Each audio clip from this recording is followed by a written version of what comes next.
Assalamualaikum warahmatullahi wabarakatuh. Bapak, Ibu, saudara-saudara sebangsa setanah air, pagi tadi saya telah memimpin rapat terbatas secara virtual tentang Undang-Undang Cipta Kerja bersama jajaran pemerintah dan para gubernur. Dalam undang-undang tersebut terdapat 11 klaster yang secara umum bertujuan untuk melakukan reformasi struktural dan mempercepat transformasi ekonomi.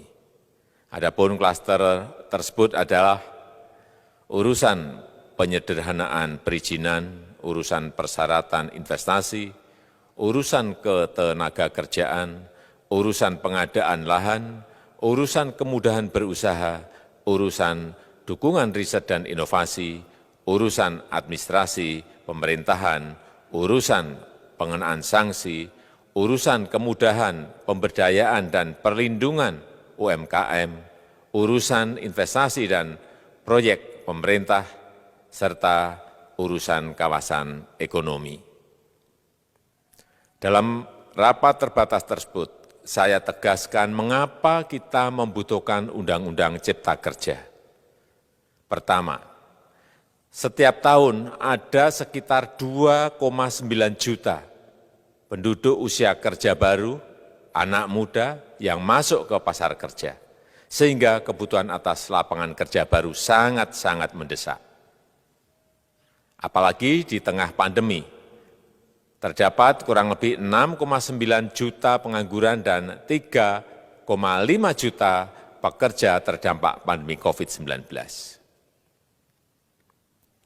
Dan sebanyak 87% dari total penduduk bekerja memiliki tingkat pendidikan setingkat SMA ke bawah, di mana 39% berpendidikan sekolah dasar. Sehingga perlu mendorong penciptaan lapangan kerja baru, khususnya di sektor padat karya. Jadi, Undang-Undang Cipta Kerja bertujuan untuk menyediakan lapangan kerja sebanyak-banyaknya bagi para pencari kerja serta para pengangguran. Kedua, dengan Undang-Undang Cipta Kerja akan memudahkan masyarakat, khususnya usaha mikro kecil, untuk membuka usaha baru.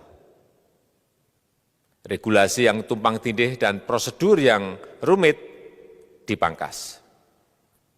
Perizinan usaha untuk usaha mikro kecil, UMK, tidak diperlukan lagi, hanya pendaftaran saja. Sangat simpel. Pembentukan PT atau perseroan terbatas juga dipermudah. Tidak ada lagi pembatasan modal minimum.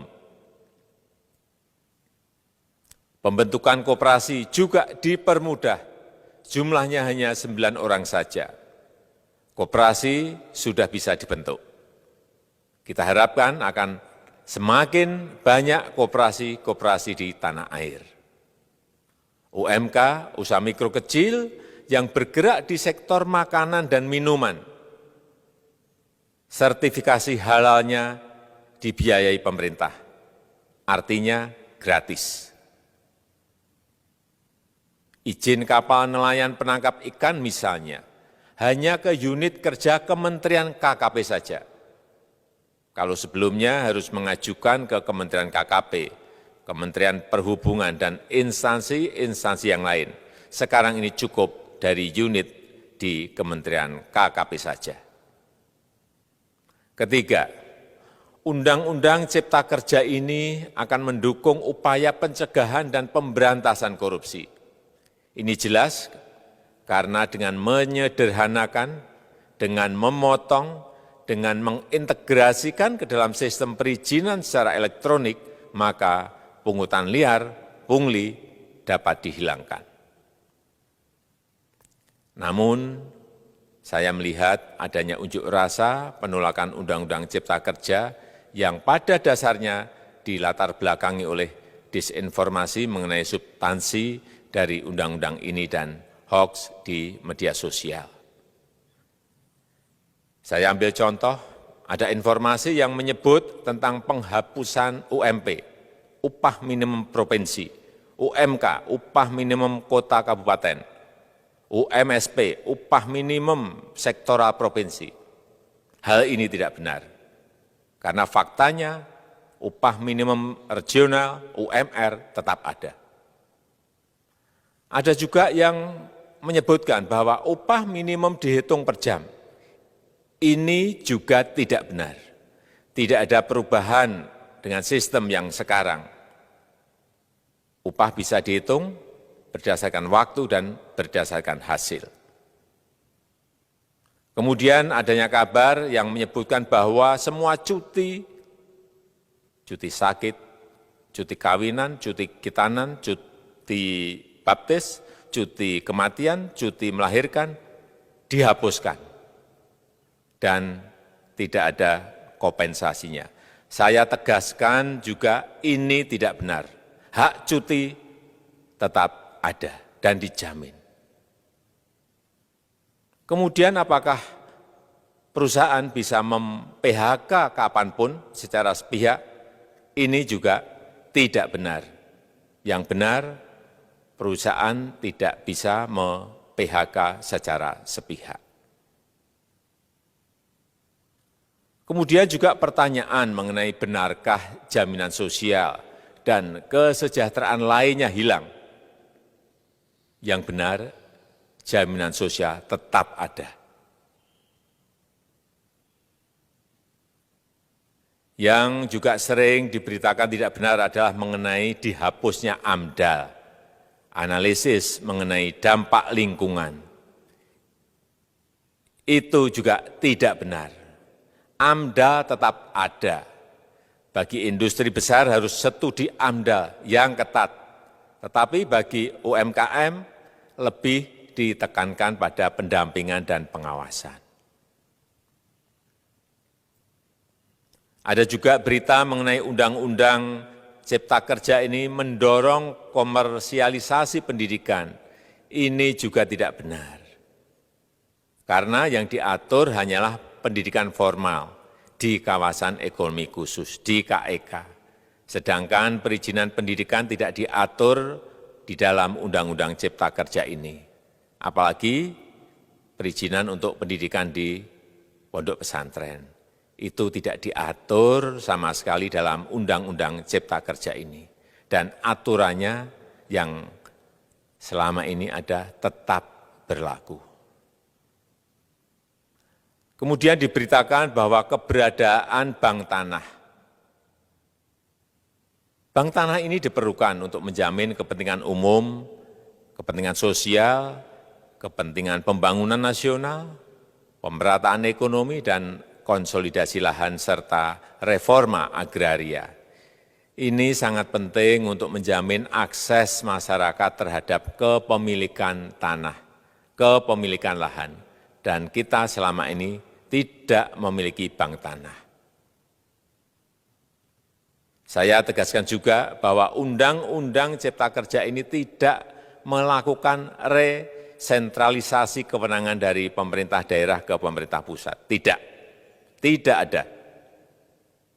Perizinan berusaha dan pengawasannya tetap dilakukan oleh pemerintah daerah sesuai dengan NSPK, norma, standar, prosedur, dan kriteria yang ditetapkan pemerintah pusat. Ini agar dapat tercipta standar pelayanan yang baik di seluruh daerah. Dan penetapan NSPK ini dapat nanti akan diatur di dalam PP atau peraturan pemerintah. Selain itu, kewenangan perizinan untuk non-perizinan berusaha tetap ada di Pemda, sehingga tidak ada perubahan. Bahkan kita melakukan penyederhanaan, melakukan standarisasi jenis dan prosedur berusaha di daerah. Dan perizinan berusaha di daerah diberikan batas waktu. Ini yang penting di sini. Jadi ada service level of agreement. Permohonan perizinan dianggap disetujui bila batas waktu telah terlewati. Saya perlu tegaskan pula bahwa Undang-Undang Cipta Kerja ini memerlukan banyak sekali peraturan pemerintah atau PP dan peraturan presiden atau Perpres. Jadi setelah ini akan muncul PP dan Perpres yang akan kita selesaikan paling lambat 3 bulan setelah diundangkan. Kita pemerintah membuka dan mengundang masukan-masukan dari masyarakat dan masih terbuka usulan-usulan dan masukan dari daerah-daerah. Pemerintah berkeyakinan melalui Undang-Undang Cipta Kerja ini jutaan pekerja dapat memperbaiki kehidupannya dan juga penghidupan bagi keluarga mereka. Dan kalau masih ada, jika masih ada ketidakpuasan terhadap Undang-Undang Cipta Kerja ini, silahkan mengajukan uji materi atau judicial review melalui MK, Mahkamah Konstitusi. Sistem ketatanegaraan kita memang mengatakan seperti itu. Jadi, kalau masih ada yang tidak puas dan menolak, silahkan diajukan uji materi ke MK. Saya rasa itu yang bisa saya sampaikan pada kesempatan yang baik ini. Terima kasih. Wassalamualaikum warahmatullahi wabarakatuh.